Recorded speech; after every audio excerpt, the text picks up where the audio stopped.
Hello, viewers of KKC Consulting. Welcome to our very first episode where I, Amar, will be your very host, where I interview different business professionals, whether it's in tech, consulting, entrepreneurship, finance. And to be honest, we'll just learn from them with a really nice conversation. I'll ask a few questions here and there. And with me today, I actually have an incoming consultant who received return offers from both Deloitte and Oliver Wyman. His name is Aish, and I'll just pass off the mic to you. No, and I appreciate that, Omar.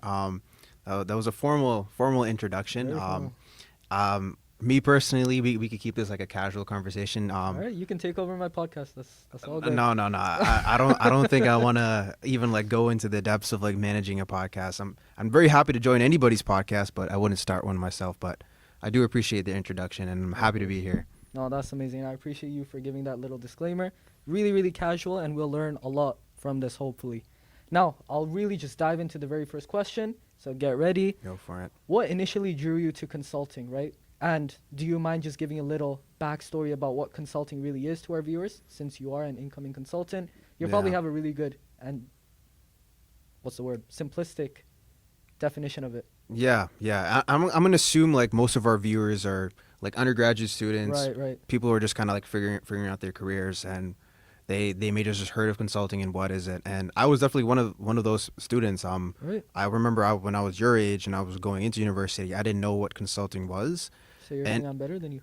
Yeah, I would say that. Joking. I mean, like I didn't start a podcast when I was your age. I was just playing No. basketball outside, and I appreciate it. you're kind of making me feel bad, but All right. you won your podcast back, bro. You got it. It's yours. But just to like define simplistically like what consulting is and what a consultant is, I would say like very on like a broad level, a consultant is someone who's solving problems for an organization. It's a very broad like what problems, what organization, right? Then we can kind of dive deeper into like the types of consulting. For the most part, what this relationship is that a consultant has either some sort of expertise or the capabilities to solve a problem or help another organization get a third opinion on a certain problem, and they essentially either come up with strategies and allow them to kind of execute on that. Honestly, when I heard that definition for the first time, I'm like, what does that even mean? Like, Right. I'm just saying words. I'm just Yeah. saying jargon. So I'm gonna put some examples into what a consultant does, and maybe that could kind of help people understand what it that'd is. be amazing. So say Walmart, for example, is thinking about implementing a new loyalties program Right. to entice a different segment of their customers that they haven't seen. They've seen a drop off in revenue from like maybe the past few years. They may reach out to an external consultant or like a consulting organization to kind of help them assess that problem. Should we we want to create a new loyalties program? How does that look? Right. What are the features of it? And essentially the consultants are just solving that problem and creating a recommendation. And before even someone asks, and this is a very common question students ask, which is a very valid question, is why can't Walmart just do it themselves? Right. Like, what does a consultant know more than someone who's been in Walmart and knows their customer for 30, 40 years? I think there's two reasons. The first is there's going to be allocated time that an organization would need to give to like solve that particular problem. Like Walmart isn't in the business of creating loyalty programs. Right. They're in the business of like wholesaling all sorts of products. That's their bread and butter. This is just something that they want to work on. So given that it's not like their main priority of their time, it makes sense for them to get like another organization or another team to kind of tackle that problem for them. And the second reason is to get a third opinion on a matter. A lot of the time, like organizations make very huge decisions that could really impact the way that their future will be in like the next few years. Having a third opinion is effective because it could help like senior executives better understand what they really want to do. So Right. that was like my definition of consulting. Oh, that was a wonderful definition. I to be hope honest. like someone who Yeah, didn't yeah. know what it was understood what it meant. No, And that I, helped me a lot as well, because like even me, I'm not technically a first year yet, right. and I learned a lot from that definition, so I appreciate it. No, I'm Thank you happy. very I'm much. happy because everyone always asks me like, yo, what is it? What do you do as Yeah. a consultant? Like, what are you consulting? And I kind of need to go into a whole spiel to really explain what it is. But No, but that's fair. And I do believe like the other part of your question is what interested me in it in the Yeah, first yeah, place. right. Just to like quickly give like a background on like like on myself and in my first year when I went to Schulich. I'm a Schulich grad, by the way. I thought I wanted to be a lawyer. But I didn't. I wanted to be a lawyer for the wrong reasons. I was just interested in the prestige and like Oh, the Harvey wealth of it, Specter and all that. Harvey Specter and all that. Okay. I think like nearly every dude Yeah. who wrote his LSAT, guy or girl, has somehow been influenced by that show. Right. But I wasn't influenced enough to actually go and like study for it because I kind of realized early on that that's a really poor reason to really go for a Right. career, Right. Your just why because has it's to be strong, right? right. Like just especially because you need to go through law school. There's like Right. Right. years of grinding. I'm like, do I really want to be a lawyer? And I kind of figured out very early on that the answer was no. So hey, I'm in business. I'm in business school. There's several different clubs for me to kind of learn about different careers. Right. I'm in my first year. This is the time for me to do that, and that's what I did. So I was exploring different careers, and I think one thing that stood out to me for consulting is that I'm working on cool problems with several different organizations at a senior level very early on in your career. I think like for most corporate careers, it's all about like, Takes working a your way up long time. that Yeah. corporate Yeah. ladder. And I guess maybe the impact that you're making is a little bit minimal when you start, but Right. it kind of grows as you like get promoted and whatnot. Continue on. Yeah. Like what I was learning from people is that people in 23, 24 were having conversations with C-suite executives Wow. like I Wow. actually had like they were on that table. I don't know how much they were speaking, but they were still on that table. Like there's many people in an organization that never get to see their CEO. Yeah, no, that's true. But like you potentially as a 24-year-old, you don't even work for that organization, but because you're a consultant helping them solve like a certain problem that is You of speak key to all interest of to them, Yeah. you get to be in those you get to be in those rooms, you get to be in those meetings. And I'm like, this is a really cool opportunity, especially for someone who's young Right. and wants to try different things. Mm. I feel like based on my explanation of consulting, you could see that it's very diverse on like Right, what you no, could do. It is. So I feel like someone like what's really enticing about consulting is that if you don't know what you want to do, Yeah, but can you want to always just reach out. explore things, consulting is the way to go. Another thing that stood out to me was I guess like that compensation aspect. And I think that's an important thing we kind of Right, need no, to it note, is, right? Of course. It's like when we're thinking about our careers, it's like, am I getting paid, right? Right. Right. And for the most part, I was satisfied with what I was seeing from like what you could be making at in consulting roles. So I thought this was a really interesting career path, and I kind of just went for it. Right. No, that's good. I'm glad you brought up the compensation part. Yeah, I The whole mean, thing, because it's kind of taboo in the whole business world. yeah, it's a little bit taboo to talk about your salaries. Don't ask people their salaries. of course, Just I use wouldn't. Glassdoor, use Fishbowl to kind of figure those things out. But it is something that you need to be conscious Right, of. right. Like it's important to know like what you would be making Right. and like how that would grow over time because How your lifestyle would be set out with all that. yeah, like it is an extremely important thing to kind of factor and consider, but it shouldn't be the only factor. Of course. Yeah. No, but that's good. Like, you have your proper why reason. You have everything set out.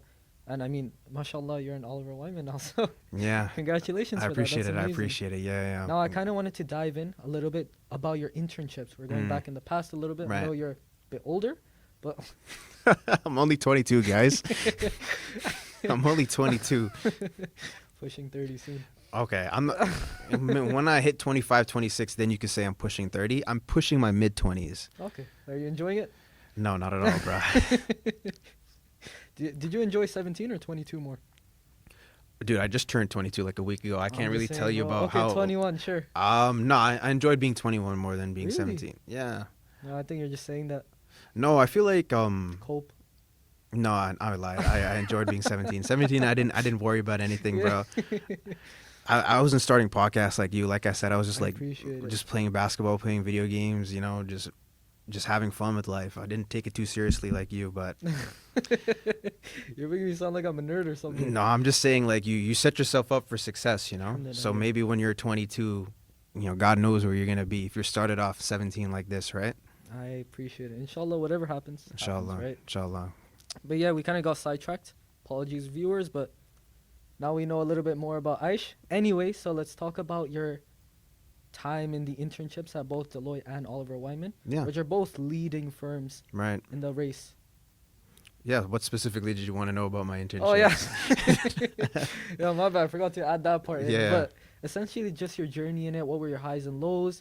just any advice that you would give to anyone who's trying to achieve that, that standard, like, wow, I got a internship at Deloitte, or wow, I got an internship at Oliver Wyman, right? Yeah, yeah. I could definitely answer that, and also try to be a little bit broad, because I know internships is a huge thing that not only Schulich students, but like definitely like all undergraduate students, most of them are considering, like they want to be working somewhere in the summer. Right. Internships is a huge thing, and when you go to school, you'll notice that your peers are most likely talking about it all the time. Stressing, yeah. Yeah, they might be stressing out about it all the time. I was definitely in that spot. So I think like an important thing to understand about these consulting internships, or any internship in general, is that when you were interviewing for these roles, you were essentially pitching to them why you should be at the firm. Right. This internship opportunity is now the firm pitching to you why you should join back, if that makes any sense. Yeah, no, that's a great way of thinking about it. Yeah, because like you'll notice that in an internship, there's a lot of everyone's very concerned about how your experience Yeah, is. like PwC, KPMG, all that. All of them. Like, it's not just your manager. There's specific, like I guess like these HR talent roles that are catered towards just like that internship experience and Wow. making sure the interns are doing all right.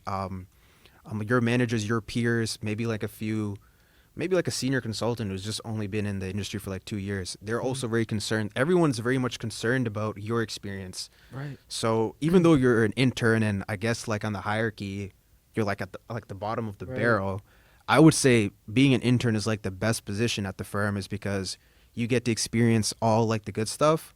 Like you It's like a youngest sibling, right? yeah, you're basically like the youngest sibling. Like everyone's concerned about you. For the most part, they want to ensure you're having a good time while Right. learning, but you don't have like the actual risk of Yeah. like the CEO, or like an actual someone who's there for full time. Yes, you're going to be doing actual work. Like, don't get me wrong. Sure, Like sure. if you don't do your work, Sure. you might not return. But what I'm getting at that is that the internship experience is just there for you to learn, Right. because they understand like, yes, I applied to be a consultant. I've never worked as a consultant before. They understand that you, for the most part, don't know anything. Right. So you're there to kind of learn, and you're also there just to kind of experience how it is to be at that firm. And the goal of that organization is to see if they could get you back. Because if you already got an internship, chances are you are already like a phenomenal candidate. Right. And Calling yourself phenomenal is I'm saying crazy. anyone who's done an internship is phenomenal, because it's difficult to recruit and put yourself out there, and being able to do that makes you phenomenal, in my opinion, right? But like from an economic perspective, it doesn't make sense for all their interns, after spending so much money on them, Right. like not just to pay them, That's but true. like Just, like- all these activities, Yeah, socials yeah. and whatnot, just for you to like not return. Like Yeah, that's from an right. economic perspective, they want you to return. Right. Right. So understand that when you're kind of doing your Understand the game internships, before you play it. Right. understand the game. And that's kind of why, for the most part, I wasn't super stressed during these Right. internships. Obviously, I still needed to perform and whatnot, but Right. I think like that What do you perspective, mean by you weren't super stressed? like how do I explain it? Like, I guess like, people like when they're interning at an organization that they've wanted to work at for a very long time, like there's like these worries in their head, like, oh, am I going to do a good job? Am I good enough? Will I be able to handle the workload? I kind of just knew from the beginning, like, yes, these are concerns that I'm going to have, but at the end of the day, it would make no sense for them not to give me like a return, Right. or not to like make it easy for me. Like, the whole point of an internship is for you to learn. Right. This is my perspective from So consulting. you're essentially saying you're nonchalant. That's what I'm getting at over here. See, like, nonchalant people don't say they're nonchalant, So Right. I'm not going to admit to that, nor am I going to refute it. Okay, Yeah. that's fair. I respect that opinion. No worries, no worries. All right, now kind of moving on, we talked a lot about consulting, and that was a lot. I hope the viewers understood it, learned a lot from it. But on top of just the whole grinding and getting internships and everything, there's a lot of other aspects which I kind of wanted to touch upon. Hmm. One of them being the extracurriculars. How did you feel extracurriculars shaped up your time? Whether it's in Schulich, you can talk about SCC or any of the other clubs, or just anything outside of school as well. How did that shape up your view as a consultant, and did that help you, or is it still helping you where you want to achieve? Yeah, I think extracurriculars are super huge. For those who don't know, like, extracurriculars are just any like activities outside your academics that you could get Right. involved in. These a lo- guys aren't 9, bro. They extracurriculars. okay, fair enough. Yeah, you had to do extracurriculars to even get into university, but the extracurriculars that I kind of got involved in were Right. those that are a bit more, I guess, like career focused. Right. There's like consulting organizations. There's like 180 degrees that one of my best friends kind of started that chapter in Yeah. York I'm gonna be University. interviewing him soon. You're gonna be actually. interviewing him Yeah, soon. yeah. Let the fans know which episode is better. You know, the episode with me or the guy that started 180. You guys can write in the YouTube comments or Instagram comments wherever I decide to post this which one's better. Yeah, and if you say his is better, don't even think about reaching out to me on LinkedIn. I'm not going to accept it. I'm not going to accept any coffee chat invites or anything like that if you vote for him. But what I was saying is that there's a lot of extracurriculars that you could get involved in to surround yourself with people who have similar aspirations, like career-wise. I think one regret that I had in university is that I didn't join extracurriculars that were outside of just like those career-related things. I see. Like if you take a step outside of the Schulich building and like just go to York University, right? A lot of people at Schulich are not claiming York, but I'm a graduate from York, right? And if you actually Wow. like go and explore York, there's so many different other extracurriculars you could join, whether it be like a culture club, like for example, I'm Tamil, there's like a Tamil club. You're Pakistani, there's a PSA. Yeah. There's different activities and extracurriculars you could get involved in outside of like those career related things Right. that I recommend everyone at least checks out. I think my biggest regret is that I didn't really do that. So it almost felt like my extracurriculars was just an extension of like my career in a sense, I right? see. Whereas like an extracurricular is really just like any sort of passion you may have. So when it comes to thinking about ECs, yes, be like tapped in with like those clubs, like finance consulting, if that's what you're interested in, right? Mhm. But also think about like those other things as well, because you don't want your whole university experience about just like grind, you know? That's Fair. a nightmare, you know? No, that's fair. I appreciate you for bringing that point up. 'Cause Yeah. a lot of people think it's just staying locked in for 4 years, but obviously you gotta have a little fun, right? Yeah. As long as You it's could have not- fun outside of ECs at Yeah. university too, right? You know? We won't talk about that type of fun. Yeah. I keep it halal though, you know what I'm saying? Anyway, to kind of touch upon some point that you did bring up, which I Right. think is really, really good. You mentioned that this was one of your regrets in university. Do you have any other regrets that you feel that you could have either improved on or just diminish completely? Any regrets? Before I get into that, I'll definitely say in university I made a lot of mistakes, Mhm. whether it be like academically, I probably goofed up a few courses here and there, a few exams, or maybe like when I was interviewing for certain companies, I probably didn't prepare enough. Right. Although I made a ton of mistakes, and you're going to be making a ton of mistakes when you I made a lot. I got 55 on my physics exam.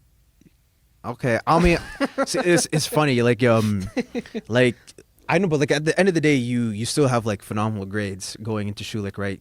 You have good grades. Most like majority of the students Right, are like right. good grades, right? I guess first year humbles a lot of people when they realize, I oh see. dang, like I'm not used to getting those 90s like I used to get to, right? But that's not what I was getting at. Like even though I made all those mistakes, I don't regret like any of my That's good. mistakes, because I That's good. understand that I learned from them. I would say one of my bigger regrets is probably, I think that EC thing. Right. I feel like only like late into third and fourth year, I really started to just like chill out a bit and actually just, get to meet like my fellow Schulich peers just on a purely like friend basis, Right, not right. because like, oh, we both have this class and we need to grind out this assignment, or, oh, we both are trying to get into this career. That's why I want to like, get to know you so we could like case together or whatever, right? I kind of just took a step back and just really just embraced that uni experience of just meeting new people, like meeting friends. And I feel like Right. I did that a little too late. Like definitely like my fourth year, end of my third year, my university experience would have been a lot more fun if I just, chilled out a little bit earlier on, instead of Right. stressing so much. But yeah, I would say that's my biggest regret. But in terms of mistakes, I don't regret Right. any mistakes I made. Alhamdulillah, it worked out at the end, right? Alhamdulillah, you can't complain too much. But yeah, that was a No, good but that's question great. though. Thank you That was very a good much. question. And we're kind of just wrapping it up because Yeah. we're almost at the 20-minute mark, probably. Been talking Okay. a lot, huh? Yeah. Anyway, just where do you see yourself in 5 to 10 years if you're comfortable with sharing that? Like career aspect or just life. Wherever you want to take this question, but I was going for more the career aspect. Okay. I was okay. 5 to 10 years. Inshallah, I'm married by then, bro. Oh, Right? same plans as me then. I mean, yeah, for the most part. Like 10 years from now, I'm 32. I'd hope I'm married. Yeah, you'd be. Wow. I'd be pushing 30, bro. I hope I'm at least have like either a kid or a kid on the way at Ooh. 32. 32.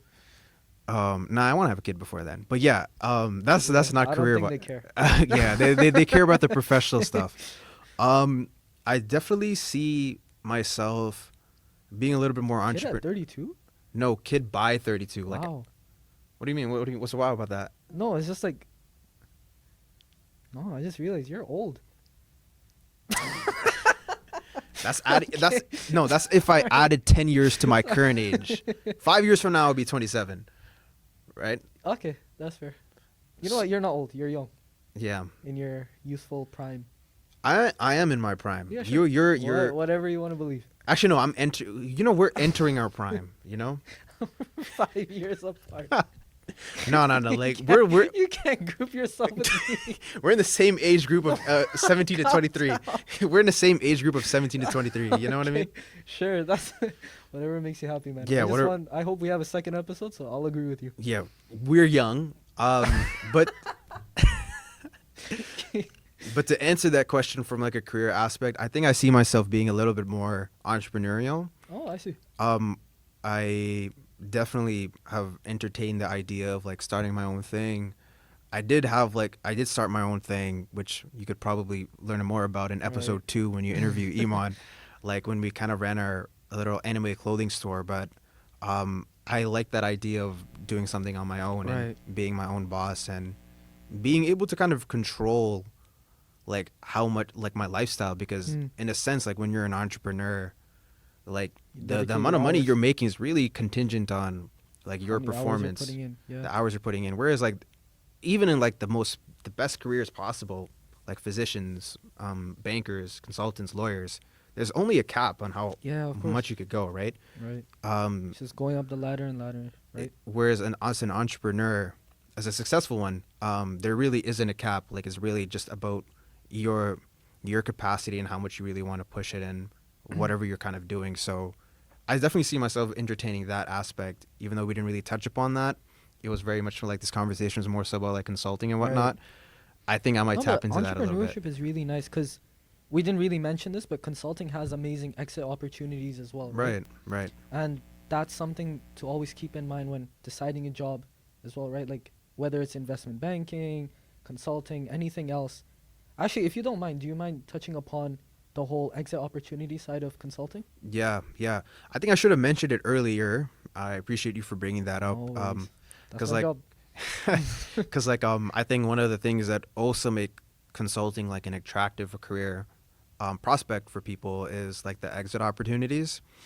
Because like as a consultant, I would like to I would say consulting is for people who are relatively smart and talented, but they don't necessarily know what they want to do specifically. I see. Unless you're going to a very niche type of consulting. Right. But like that Do you typical. mind giving an example of the niche type of consulting?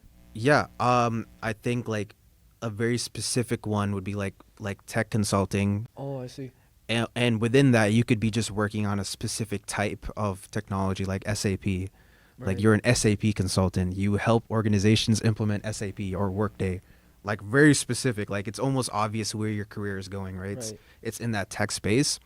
Whereas like strategy and management consulting, which is kind of like the appeal for most people, you could be doing varying different things. Right. And that opens the door for varying different exit opportunities. You could, like one option is always to exit into another consulting firm, but another one is to exit into industry. Right. So say, for example, you were heavily working with clients in the like financial services, you might just make that jump into like a bank, for example, in like some sort of strategy role. You could go to a startup and kind of use like your expertise, but now on something that is growing. You could do your own thing. There's just many different pivots. And the amazing thing about consulting as well, it's so high pressure, high paced, Right. that usually people don't stay for like their entire work career, right? Yeah. I think a lot of people. I think like the average tenure could be like somewhere from like 3 to 4 years, Right. maybe even less sometimes. But because of how high paced it is, you learn so much Yeah. So in it's that not short really span of like you time. worked for 2 years. It's like you worked for like nearly double that in just Yeah. the same amount of time. That kind of ties into the sustainability aspect. Right. Like, can I be a consultant for the rest of my career? Some people decide to explore that, but irrespective of whether or not you're in it for the short term or the long term, I think it's a great place to start. Of course. Yeah. And to be honest, I've asked you all my questions. Okay. But did you want to add anything else? You look a bit sad. No, no, no, no, no. I'm good. I'm good. I think I've been yapping for too long. Right. I No, hope but it I was hope the really audience isn't helpful bored yeah. or you know. Oh, they're definitely bored. Yeah. Fair enough. No, but thank you very much. I really do appreciate all your insights and everything, and I'm pretty sure all the viewers appreciate it as well, especially ones like me who don't really have an amazing idea of consulting, Right. and you breaking it down into the exit opportunities, the compensation, just every